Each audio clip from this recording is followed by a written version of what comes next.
B pharma. B pharma कर रही है आपकी बहन, और ब्राइट से ही पढ़ी हो। वही प्रेरित करती है आपको ना। हाँ, वो दादाजी मेरे डॉक्टर है, पापा मेडिकल शॉप चलाते हैं। अच्छा। मम्मी हाउस वाइफ है। खानदानी डॉक्टर है आप। और आपको बहुत बड़ा डॉक्टर बनना है, दादाजी से बड़ा। सबसे अच्छा कौन सर पढ़ाते हैं? सभी लोग पढ़ाते हैं, अपने अपने जगह पे बढ़िया पढ़ाते हैं। एक आदमी को चुनना हो तो किन को चुनेंगे? अजीत सर। बाकी सर 3 लोग को नहीं चुनेंगे? अरे वो भी लोग हैं, लेकिन एक पर आप एक ऑप्शन दिए। एक फेवरेट मेंबर अजीत हाँ, सर हैं जी। अच्छा, क्या पढ़ाते हैं अजीत सर? साइंस। साइंस को हिंदी में क्या बोलते हैं? विज्ञान। अच्छा, कितना नंबर है आपका विज्ञान में? 91 नंबर। 91 है। शुरू किए थे, तो ये बताते हुए मुझे खुशी हो रही है कि बच्चों को पढ़ाने के लिए मैंने बहुत मेहनत किया है जी। और आज भी मैं 4 घंटा 5 घंटा ज़रूर पढ़ता हूँ, सिर्फ पढ़ाने के लिए। वाह। और ये भी बात आपको बताएं कि शुरू में जब हम हाई स्कूल और इंटरमीडिएट के बच्चों को पढ़ाना शुरू किए तो हमको लगा कि थोड़ा सा नहीं होता है कि आदमी सोचता है कि पटना में लड़का जो है कैसे टॉप कर जा रहा है, दिल्ली का लड़का कैसे टॉप कर जा रहा है। तो इसके लिए मैंने इस देश का कोई ऐसा एजुकेशन का हब नहीं है, जैसे पटना ले लीजिए, दिल्ली ले लीजिए, लखनऊ, इलाहाबाद, जहाँ पर जा कर के और 10-15 दिनों तक रह करके और किसी कोचिंग में विद्यार्थी बन करके मैंने सीखा ना हो कि वहाँ पर कैसे पढ़ाया जाता है। कहते हैं प्रतिभा परिचय का मोहताज नहीं होता, और प्रतिभा के लिए वो टाइल्स वाला घर और पंखा और एसी और डीसी की जरूरत नहीं होती है। अभी मैं गोपालगंज जिले के कटिया प्रखंड अंतर्गत सिधवनिया बाजार में हूं, और यहाँ पे एक ब्राइट कोचिंग सेंटर चलता है जो 12-13 सालों से इतिहास रचने का काम कर रहा है। बहुत सारे हमारे वीडियो को आप लोग देखे होंगे, बहुत तमाम मैट्रिक और इंटर का रिजल्ट कोचिंग संस्थान का बनता है, लेकिन खास इसमें ये है कि यहाँ की जिस कोचिंग संस्थान में भी मौजूद हैं, यहाँ 12-13 सालों से लगातार फर्स्ट डिविजनरों की लिस्ट बहुत लंबी रही है। यानी कि कह सकते हैं कि 100% फर्स्ट डिविजनर यहाँ से बच्चे निकल के जाते हैं। भवन देख करके आपको अजीब सा लग रहा होगा, लेकिन यहाँ के बच्चों को आप जब देखेंगे, सुनेंगे, जानेंगे, यहाँ का परसेंटेज जानेंगे तो आप भी वाह कहने से नहीं रुक पाइएगा। तो जी हाँ, खबरगांव तक देख रहे हैं आप, और मैं हूँ सत्येंद्र कुमार सिंह। अभी मैं ब्राइट कोचिंग में हूँ और यहाँ पे तमाम बच्चे हैं। क्या नाम हुआ? अभिषेक शर्मा। अभिषेक, आप इंटरमीडिएट का एग्जाम दिए थे? मैट्रिक का कितना नंबर लाए आप? 444। और शुरू से आप यहीं पढ़ते हैं कि पढ़े हैं कि दूसरी जगह भी पढ़ते हैं? शुरू से यहीं पढ़े हैं। कितना साल से पढ़ रहे हैं ब्राइट में? 3 साल से। 8 से। हाँ, 8, 9, 10 नहीं पढ़े हैं। सबसे अच्छा कौन सर पढ़ाते हैं? सभी लोग पढ़ाते हैं, अपने अपने जगह पे बढ़िया पढ़ाते हैं। एक आदमी को चुनना हो तो किन को चुनेंगे? अजीत सर। बाकी सर 3 लोग को नहीं चुनेंगे? अरे वो भी लोग हैं, लेकिन पर आप एक ऑप्शन दिए। एक फेवरेट मेंबर अजीत हाँ, सर हैं। जी। अच्छा, क्या पढ़ाते हैं अजीत सर? साइंस को हिंदी में क्या बोलते हैं? विज्ञान। अच्छा, कितना नंबर है आपका विज्ञान में? 91 नंबर। 91 है। और प्रैक्टिकल कितना मिला था उसमें? प्रैक्टिकल 20 नंबर मिला था। 20 मिला था। और बाकी 71 आप लिखे हैं? जी। लिख कर आप आए थे तो आपको लग रहा था कि 91 नंबर मिल जाएगा हमको? बिल्कुल लग रहा था। कम ज़्यादा मतलब 91 से ज़्यादा आएगा, कम आएगा, कितना लग रहा था? 90 प्लस उम्मीद 90 प्लस उम्मीद था। और 90 प्लस रहा। जी। बहुत लोग कहते हैं कि हमारा 100 में 100 लिख के आए थे, कम में आया है। नहीं आए थे तो घर पे मिलाए थे, ऑब्जेक्टिव कुछ गलती थी। कुछ गलतियाँ थी, मैंने आप मान रहे हैं। जी। क्या करना है आपको आगे चल के? हमें डॉक्टर बनना है। और पापा क्या करते हैं? पापा कारपेंटर हैं। कारपेंटर हैं। तो आपको डॉक्टर बनना है, और डॉक्टर बनने के लिए जानते हैं ना कि नीट क्वालिफाई करना पड़ता है। नीट की तैयारी करने के लिए कहाँ जाने वाले हैं आप? घर से ही करेंगे।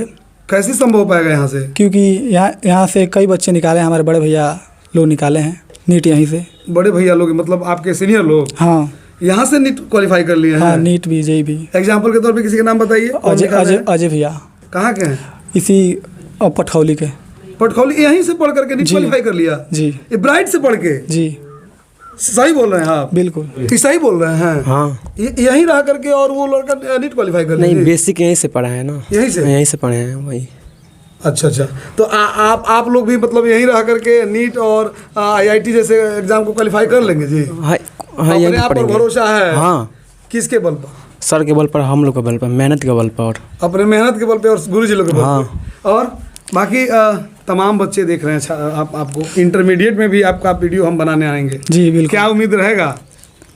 स्टेट टॉपर में जाने का मन है? जी। बहुत सारे लड़के देखते हैं हम लोग, कई जगह वीडियो बनाने जाते हैं तो लोग कहता है कि आईएएस बनेंगे, आईपीएस बनेंगे, नीट क्वालिफाई करके एमबीबीएस एमडी डॉक्टर बनेंगे। और जितना संख्या में, जितना भारी मात्रा में ये आईएएस पीसीएस बच्चे जो बनते हैं, ये आने वाले समय में क्या होंगे? तो आपका भी सपना ये सपना ही रह जाएगा या फिर मेहनत करेंगे कर पाएंगे? बिल्कुल बिल्कुल कर पाएंगे। कैसे भरोसा दिला सकते हैं? क्योंकि हमारे जो टीचर है ना, हाँ, वो लोग बेस एकदम मजबूत कर देते हैं। मोटिवेट वगैरह करते रहते हैं कि नहीं सर? बिल्कुल मोटिवेट करते रहते क्लास में मोटिवेट? हाँ। कौन सबसे ज़्यादा मोटिवेट करते हैं सर? अजीत सर मोटिवेट करते रहते हैं। पूनम कुमारी। आप इंटर के एग्जाम दी थी? यस। ब्राइट में कितने दिन से पढ़ रही हैं आप? 5 साल से।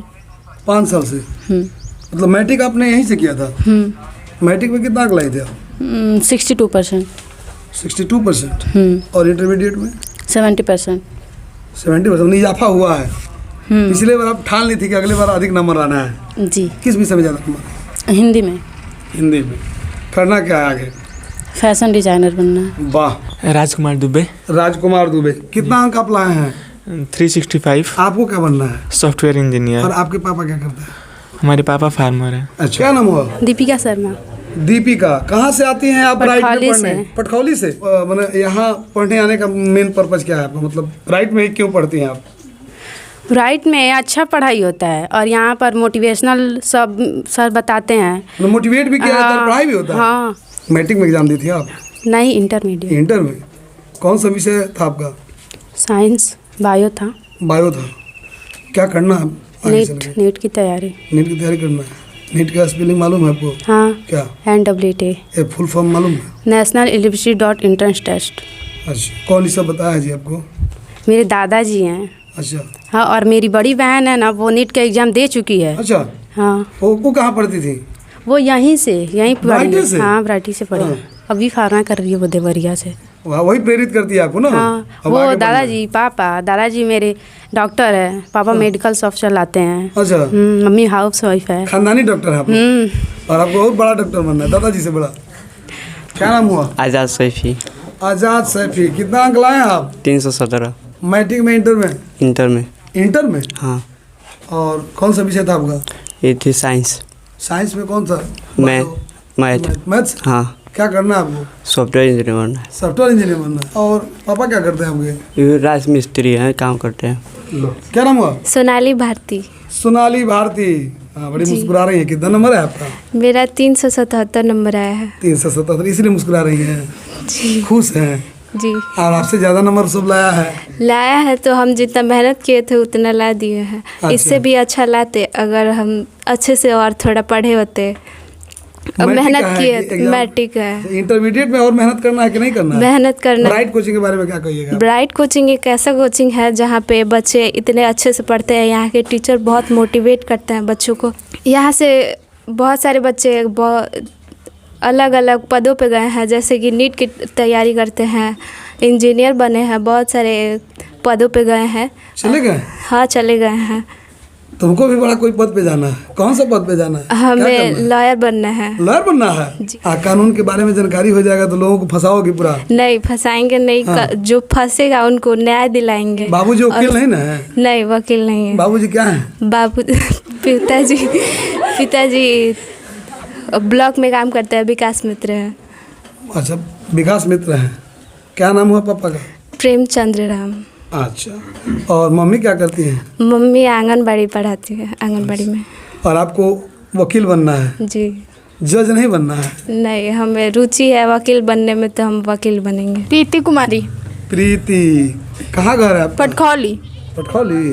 अच्छा। आपका इंटर था? हाँ। और आपका सबसे ज़्यादा किस विषय में नंबर है? फिजिक्स में। फिजिक्स में? फिजिक्स के पढ़ाते हैं जी? अजीत सर। और कितना नंबर है फिजिक्स में? 79। 79? हाँ। वाह। और आपको क्या करना है? UPSC की तैयारी करना है। यूपीएससी? यूपीएससी क्वालिफाई करेंगे तो क्या बनेंगी आप? IAS नहीं तो IPS। तो बनना क्या है?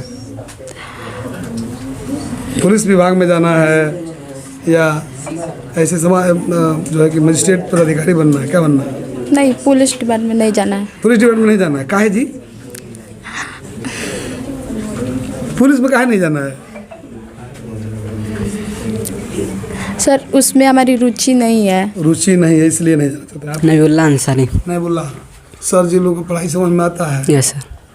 कितना लड़का फर्स्ट डिवीजन हुआ इस बार? बहुत लड़के फर्स्ट डिवीजन 50 से ऊपर हैं। अच्छा, तो कोचिंग में कितना लड़का पढ़ता है सर? 60-70 तो बाकी 10-15 सेकंड डिवीजन आया है सर। फेल कब हुआ है? फेल नहीं, एक भी नहीं हुआ थर्ड सर। डिवीजन एक भी नहीं है सर। सब मतलब जो अगर 2-4-10 को सेकंड डिवीजन पढ़े सब फर्स्ट डिवीजन? Yes sir. और सही बोल रहे हो तुम? Yes sir. सही बोल रहा है जी ये? हाँ सही बोल रहा है। कहाँ किस क्लास में पढ़ते हैं? 10th में। हाँ? 10th में 10th का एग्जाम दिए थे जी। कितना अंक लाए? 325। 325 जी। अच्छा, आपको क्या बनना है? सर डॉक्टर बनता है। डॉक्टर? कौन डॉक्टर? सर्जन कि फिजिशियन? जनरल फिजिशियन में चीर फाड़ करेंगे? Surgeon sir. सर्जन बनेंगे? जी। चीर फाड़ करेंगे? जी सर। क्यों जनरल फिजिशियन क्यों नहीं? सर सर्जन में ये होता है कि अंदर का जो पार्ट्स रहता है ह्यूमन बॉडी का वो देखने को मिलेगा, कुछ नया करने का आगे मौका मिलेगा। क्या नाम है? प्रिंस कुमार कुशवाहा। इंटरमीडिएट का एग्जाम दिए थे? यस। कितना नंबर लाए आप? 372 नंबर। इंटरमीडिएट में सबसे ज़्यादा आपका किसमें? मैथ में है। क्या नाम हुआ? दिशु कुमारी। दिशु कुमारी दिशु जी। आप कौन सा एग्जाम दी थी भाई? 10th का? अच्छा, कितना अंक लाई हैं? 343। 343। और सबसे ज़्यादा किस में है आपका? हिंदी में। हिंदी में? क्या करना है आगे चल के? टीचर बनना है। टीचर? चलिए, आप इस कोचिंग में पहले बार आपको कोई बच्ची मिली हैं जो बोल रही है कि टीचर बनना है। जी।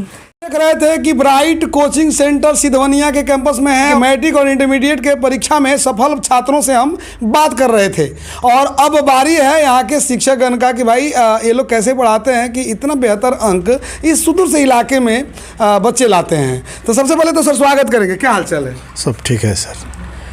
कैसे पढ़ाते हैं आप लोग भाई कि लगातार 12-13 साल से आपके बच्चे फर्स्ट डिवीजन? हम लोग का कोचिंग चलाने का यहाँ मेन उद्देश्य था कि ये जो क्षेत्र है गोपालगंज का शिक्षा की दृष्टि से पिछड़ा हुआ क्षेत्र है जी, जहाँ हम लोग कोचिंग स्थापित किए हैं। यहाँ 3 से 5 किलोमीटर की परिधि में कोई हाई स्कूल नहीं था, तो हम लोगों ने यह सोचा कि माध्यमिक शिक्षा की व्यवस्था अच्छी तरह से किया जाए और यहाँ बच्चों को अच्छा शिक्षा दी जाए और जिसका प्रतिफल भी हम लोगों को अच्छा मिला।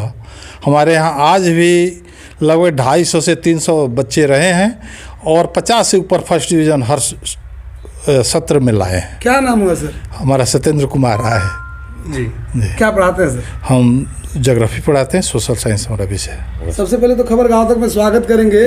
क्या नाम हुआ सर? सतीश कुमार नाम हुआ सर जी।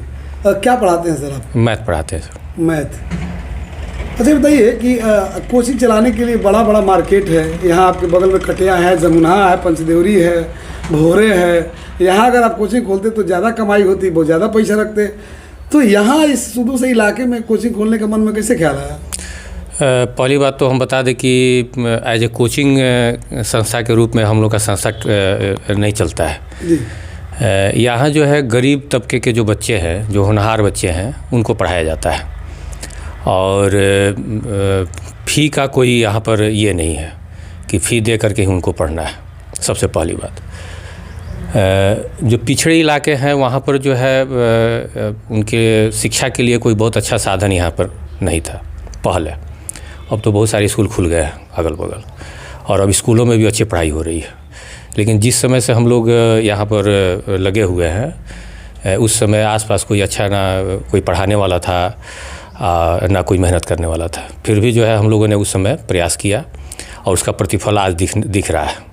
कैसे पढ़ाते हैं लोग? घोर के पिला देते हैं क्या कि भाई हर बार जो है हम देखते हैं कि पिछले बार भी वही परचम लहराते रहे आप लोग ब्राइट का, इस बार भी लहराए, लगातार 10-12 साल से लहरा रहे हैं।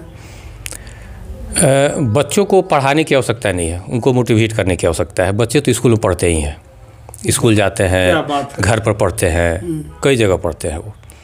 लेकिन उनको मोटिवेट करना और पढ़ाई के प्रति उनमें जागरूकता लाना, अनुशासन उनमें लाना, ये सबसे महत्वपूर्ण होता है। तो हम लोग बस यही काम करते हैं, उनको मोटिवेट करते हैं, पढ़ाई के प्रति अनुशासन लाने का प्रयास करते हैं। अब बच्चे खुद ब खुद अपने आप जो है अपने रास्ते पर निकल चलते हैं आगे की तरफ। वाह, बहुत बहुत धन्यवाद। तो फाइनली जिनके मार्गदर्शन में ब्राइट कोचिंग सेंटर चलता है उनसे बात करने के लिए मैं इनके पास पहुंच चुका हूं। सबसे पहले तो स्वागत करेंगे जी। सर क्या हाल चाल है? बहुत बढ़िया सत्येंद्र जी, मैं आपको भी धन्यवाद देना चाहूँगा। मैं प्रतिदिन चैनल पे देख रहा हूँ कि जितने भी ऊर्जावान बच्चे हैं इस क्षेत्र के, प्रतिभावान बच्चे हैं जो मैट्रिक और इंटर की परीक्षा में बेहतर अंक लाए हैं, आप उन तक पहुँचते हैं और उनको प्रोत्साहित करते हैं, उनको जागरूक करते हैं। इसके लिए मैं आपको भी बहुत धन्यवाद देता हूँ और आपके चैनल खबर गाँव तक को भी बहुत बहुत धन्यवाद देता हूँ। चलिए, इसके लिए शुक्रिया कि आपने खबर गाँव तक के भावनाओं को समझने का प्रयास किया और प्यार दिया। अब आते हैं फाइनली आपके ब्राइट कोचिंग पर।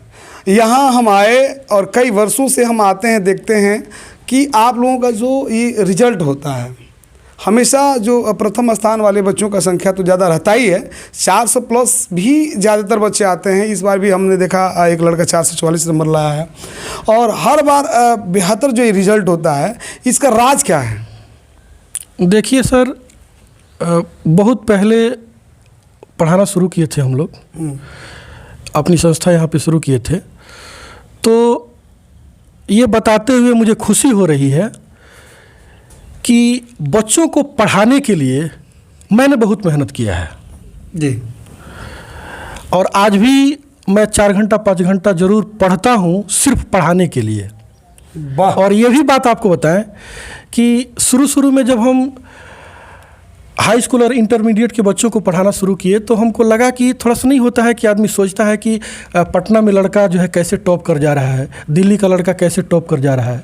तो इसके लिए मैंने, इस देश का कोई ऐसा एजुकेशन का हब नहीं है, जैसे पटना ले लीजिए, दिल्ली ले लीजिए, लखनऊ, इलाहाबाद, जहाँ पर जा कर के और 10-15 दिनों तक रह करके और किसी कोचिंग में विद्यार्थी बन करके मैंने सीखा ना हो कि वहाँ पर कैसे पढ़ाया जाता है। वाह। इसके लिए इस जोश जज्बे को मैं सलाम करूंगा। और एक चीज़ मुझे ये समझ में नहीं आ रहा है कि जब हम लोग यहाँ आते हैं और जैसे ही यहाँ हम लोग की दृष्टिया यहाँ पड़ती है कि यहाँ का एक तो एक सुदूर सा इलाका है और दूसरा चीज़ कि यहाँ का जो माहौल है जहाँ आप लोग पढ़ाते हैं वहाँ पे बहुत बड़ा कोई व्यवस्था नहीं है, बस आप ज़रूरत की चीज़ें रखे हैं।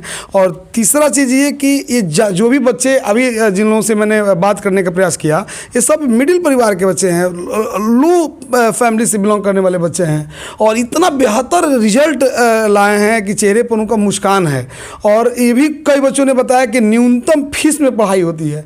और ये तो और ही 4 चांद लगा देता है कोचिंग में कि 5 शिक्षकों के द्वारा अलग अलग विषयों की पढ़ाई होती है। कई कोचिंग संस्थानों में तो देखते हैं कि एक ही व्यक्ति सब विषयों को पढ़ाता है, लेकिन आप लोग 5 लोग मिलकर पढ़ाते हैं। ये कैसे संभव हो पाता है, हमको ये समझ में नहीं आ रहा है। न्यूनतम फीस हमारे यहाँ कोई टीचर जो है प्रोफेशनल व्यू से नहीं पढ़ाता है, कमाना दृष्टिकोण किसी का नहीं है।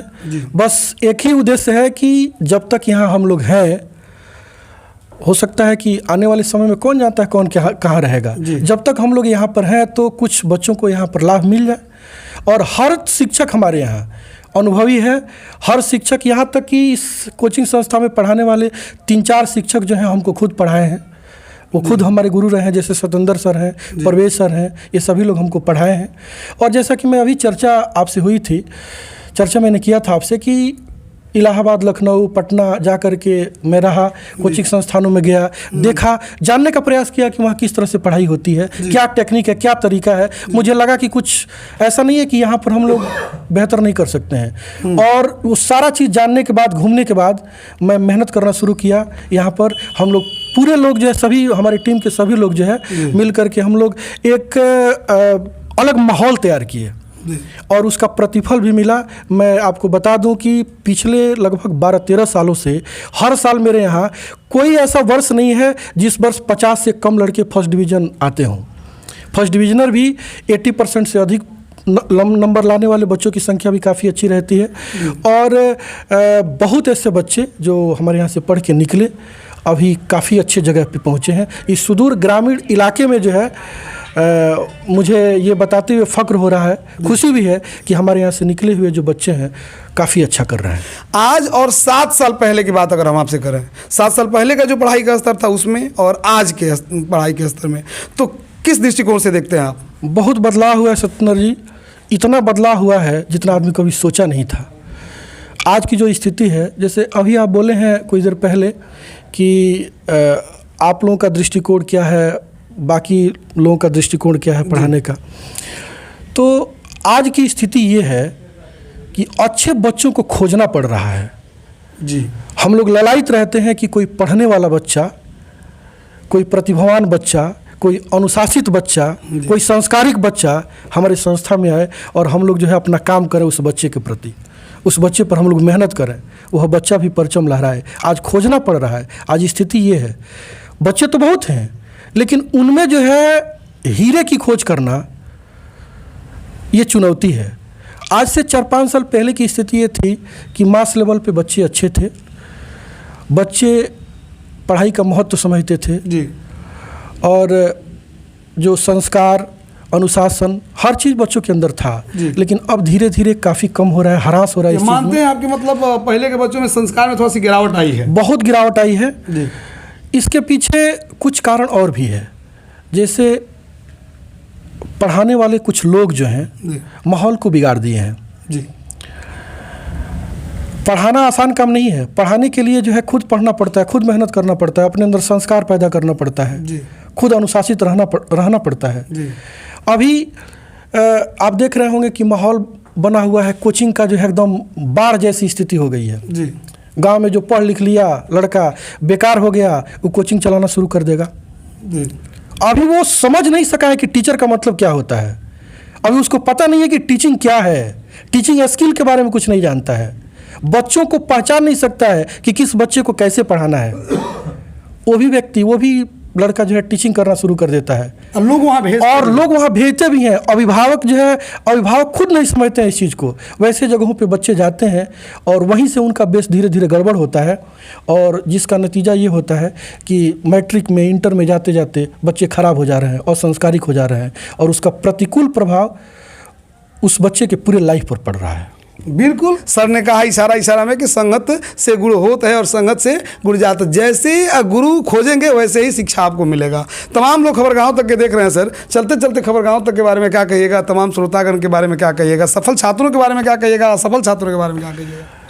सबसे पहले तो खबरगाहों तक के बारे में मैं कहूँगा कि आज जिस तरह से इसकी लोकप्रियता बढ़ रही है, अपने ज़िले में जिस तरह से लोग पसंद कर रहे हैं, मैं शुभकामना देता हूँ, बधाई भी देता हूँ आपको इसके लिए। और मेरी शुभकामना है कि आपका चैनल नेशनल स्तर पर जाए और पूरे देश में जो है इसका नाम हो। सफल बच्चों को भी मेरी तरफ से शुभकामना है कि वे बच्चे अपने जीवन में और आगे बढ़ें, और जो असफल बच्चे हैं मैं उनसे ये कहूँगा कि असफलता यह साबित करती है कि सफलता का प्रयास बहुत बेहतर ढंग से नहीं किया गया है। तो प्रयास करें कि और आगे अच्छा करें। असफल होने का मतलब ये नहीं है कि हमारा मार्ग अवरुद्ध हो गया। असफल होने का मतलब यह है कि हमने बहुत बेहतर ढंग से प्रयास नहीं किया। वो प्रयास करें तो आगे जो बच्चे अच्छे अंक लाए हुए हैं उनसे भी बेहतर वो लाइफ में कर सकते हैं। जी बिल्कुल। तो आप देख पा रहे थे अभी गोपालगंज ज़िले के कटिया प्रखंड अंतर्गत और पंचदेवरी प्रखंड के बीच में एसी धवनिया बाज़ार पड़ता है, और यहाँ पर ये ब्राइट कोचिंग सेंटर ये सर लोग चलाते हैं। तो सबसे पहले तो पांचों सर को सलूट करूँगा मैं कि इतने आज के महंगाई और आज के समझ लीजिए कि वहाँ पोह वाले ज़िंदगी में से समय निकाल करके और ये लोग बच्चों को देते हैं और बच्चों को स्वावलंबन बनने की शिक्षा प्रदान करते हैं। तो बाकी ये वीडियो आप लोगों को कैसा लगा कमेंट बॉक्स में राय दीजिएगा। सर लोगों के लिए क्या लिखेंगे, बच्चों के लिए क्या लिखेंगे, ये तो कमेंट बॉक्स में मैं झांकने का प्रयास करूँगा। बाकी अगले वीडियो में मुलाकात होगी, तब तक के लिए विदा लेते हैं। खबरगाहों तक देखते रहिए और इस वीडियो को ज़्यादा शेयर कीजिए। नमस्ते, प्रणाम, जय हिंद।